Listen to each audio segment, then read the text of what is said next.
क्योंकि इस वक्त दुनिया की दो बड़ी शक्तियां आमने सामने आ चुकी हैं, रूस और अमेरिका, डोनाल्ड ट्रंप और पुतिन। अमेरिका अपनी ताकत से रूस को दबाना चाहता है, लेकिन रूस पर ना तो किसी धमकी का असर है, ना ही किसी प्रतिबंध को रूस अपने लिए चुनौती मान रहा है।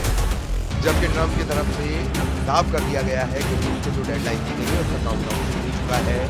ये नई चेतावनी ट्रंप की तरफ से उस वक्त दी गई जब वो अपने प्लान में और रिपोर्टर की तरफ से उनसे सवाल किया गया, क्या जिस 10 से 12 दिन की समय सीमा का आपने शुरू किया वो शुरू हो चुकी है? जवाब में ट्रंप की तरफ से जो कुछ कहा गया और जिस हाव भाव के साथ कहा गया वो दुनिया के कई देशों पर मंडराते एक नए खतरे की तरफ इशारा कर रहा है। अमेरिकी राष्ट्रपति ट्रंप का कहना है कि आज से 10 दिन बाद टैरिफ लगाएंगे और दूसरी चीजें करेंगे। मुझे नहीं पता कि इसका रूस पर असर होगा या नहीं, क्योंकि वो रूसी राष्ट्रपति व्लादिमीर पुतिन शायद युद्ध जारी रखना चाहता है, लेकिन हम टैरिफ लगाएंगे, जो भी चीजें टैरिफ के तहत आती हैं इसका असर हो सकता है या नहीं। जिस वक्त ट्रंप अपने जहाज में संवाददाताओं के सामने पुतिन को दिएगा 1 मिनट का काउंटडाउन शुरू कर चुके थे, उस वक्त यूक्रेन के आसमान में रूस के लड़ाकू विमान तबाही मचा रहे थे और ये कोई सामान्य सैन्य कार्रवाई नहीं थी। ये एक ऐसी कार्रवाई थी जिसमें निशाना बनी गर्भवती महिला, कैदी, डॉक्टर और बाजार में खरीदारी कर रहे थे।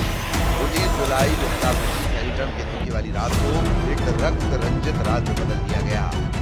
एक के बाद एक धमाकों से यूक्रेन दहल उठा। इस दौरान सबसे भयानक हमला हुआ जापोरिज्जिया के पास पेट्रोल कॉलोनी पर, जहां एक के बाद एक 4 रूसी ग्लाइड बम गिरे, जेल की इमारतें बिखर गई, 17 कैदी बम मारे गए। आधिकारिक बयान आया, इस स्ट्राइक में सैन्य टारगेट पर था, यानी रूस ने जानबूझकर कैदियों को निशाना बनाया।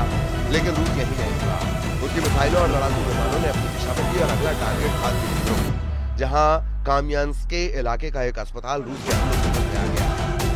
इस हमले में 23 साल की गर्भवती महिला की मौत हो गई। महिला की पहचान लिया पोलिशियक के तौर पर हुई है। वो अपने पहले बच्चे को जन्म देने वाली थी, लेकिन मिसाइल ने उसे मां बनने से पहले हटा दिया। इस हमले में 22 मेडिकल स्टाफ और मरीज भी घायल हुए। युद्ध अब सिर्फ बॉर्डर पर नहीं रहा, यह अब अस्पताल के वार्ड तक पहुंच चुका है।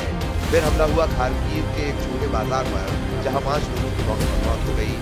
ओडिशा में एक बुजुर्ग महिला मारी गई। खेरसौन माइकोलाइव में दर्जनों घर तबाह कर दिए गए। कुल मिलाकर 27 नागरिकों की मौत और 40 से ज्यादा घायल। ये जनहानि के हिसाब से 2025 का बहुत बड़ा हमला बताया जा रहा है। यूक्रेन में रात भर फायर करते रहे, लेकिन मिसाइलों ने वक्त का याद नहीं किया। यानी पुतिन ने अपने इरादे जाहिर कर दिए हैं और वो इरादे हैं कि रूस किसी भी कीमत पर दबाव के आगे बढ़ने वाला नहीं है। खास बात यह है कि ट्रंप के अल्टीमेटम के बाद रूस यूक्रेन युद्ध में निशाने बदले जा चुके हैं। पहले टारगेट थे सैन्य ठिकाने, हथियार और पावर ग्रिड। अब टारगेट है अस्पताल, रिहायशी इमारतें और 29 जुलाई 2025 की रात यूक्रेन के जापोरिज्जिया इलाके में कॉलोनी को रूस ने अपनी मिसाइलों से नेस्तनाबूद कर दिया और इसे किसी चूक या गलती का नाम नहीं दिया जा सकता। ये हमला ठोस किया गया था, ये टारगेटेड सिविलियन स्ट्राइक थी और इन भीषण धमाकों के पीछे रूस अमेरिका को ये बता रहा है कि उसकी बारूदी ताकत क्या है। अंतर्राष्ट्रीय सैन्य विशेषज्ञों का मानना है कि रूस अब यूक्रेन की सामाजिक संरचना को तोड़ने के लिए टारगेट चुन रहा है। जेल पर हमला उन बंद कैदियों पर जिनके पास न तो हथियार है न ही बचने का साधन, जो दिखाता है कि क्रेमलिन अब यूक्रेन के खिलाफ डर और दहशत को हथियार बना चुका है। यूक्रेन की इनसाइड इंटेलिजेंस रिपोर्ट कहती है कि जिस जेल पर रूस की तरफ से हमला किया गया है, उस जेल में ज्यादातर वो लोग थे जो युद्ध के शुरुआती दिनों में छोटे मोटे केस में गिरफ्तार किए गए थे।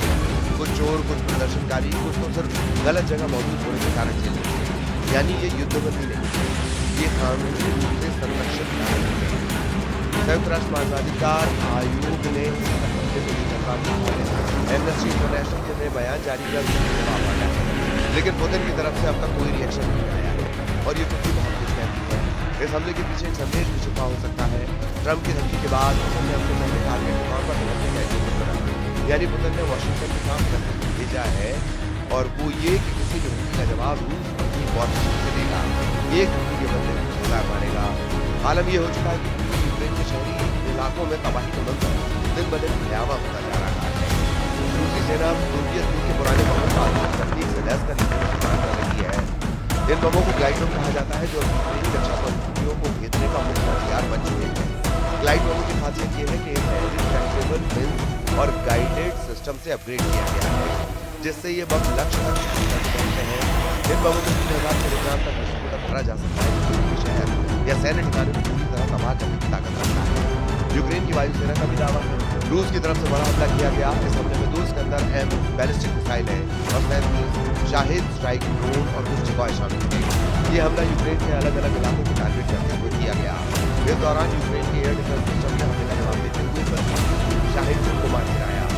शाहिद ड्रोन जो ईरानी तकनीक पर आधारित कम ऊंचाई पर उड़ने और बाहरी ठिकानों को निशाना बनाने के लिए कुख्यात है, जबकि इस्कंदर एम मिसाइलें भी शक्तिशाली होती हैं, लंबी दूरी तक सटीक हमला करने में सक्षम है। यूक्रेनी अधिकारियों ने इस हमले को रूस के आक्रामक रणनीति का हिस्सा बताया है, जिसका मकसद यूक्रेन की रक्षा प्रणाली को मजबूत करना है। रूस के इस आक्रामक हमले के बाद यूक्रेन की तरफ से इंटरनेशनल कम्युनिटी से अपील की गई है कि वो इस तरह के हमलों की निंदा करें और यूक्रेन को और ज्यादा से ज्यादा सैन्य मदद पहुंचाए। यूक्रेन पर हुए इन हमलों ने उस वक्त जोर पकड़ा है जिस वक्त डोनाल्ड ट्रंप का सब्र को लेकर जवाब दे चुका है। यही वजह है कि ट्रंप बार बार कह रहे हैं कि अगर 8 अगस्त तक रूस और यूक्रेन के बीच बात नहीं बनी तो कहानी बहुत ज्यादा बिगड़ सकती है। पुतिन को जिताने के लिए ट्रंप की तरफ से सेकेंडरी सेक्शन का जिक्र किया गया, यानी ऐसे सूत्रों द्वारा जिसका असर किसी एक देश पर नहीं होता बल्कि दूसरे देश के सहयोगियों को भी सामना करना होता है। ये उन देशों, कंपनियों या व्यक्तियों पर लागू होती है जो प्रतिबंधित देश से व्यापार करते हैं। यानी अगर अमेरिका रूस पर सेकेंडरी सेक्शन लागू करेगा तो सिर्फ रूस नहीं बल्कि जो भी देश या कंपनी रूस से व्यापार करेगा वो भी अमेरिकी प्रतिबंधों की चपेट में आएगा। अगर चीन या भारत जैसे देशों पर अमेरिका का दबाव आया तो रूस की तेल सप्लाई का पूरा मॉडल चरमरा जाएगा।